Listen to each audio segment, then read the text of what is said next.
alo mesini te tawi ke pa angangalu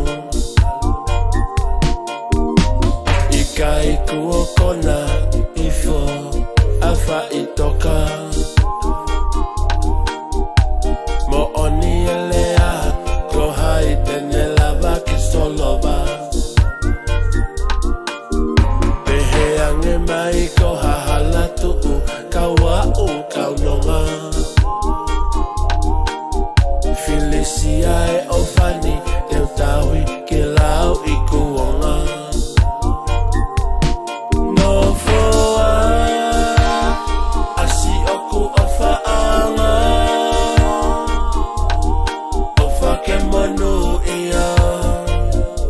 si omofononga No foa asi oku ofa anga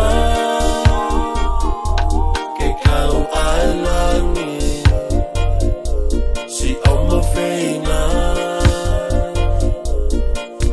Mana tu isi eku akonaki Polo tupe kapasa ki he maui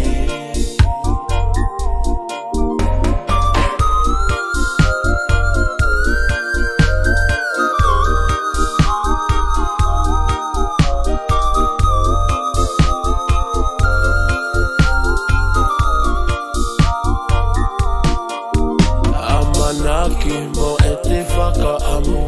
ke usi o fia Filipine e pai ni tu ua matosi e te whanonga He neu sila I koe he e kutohi noa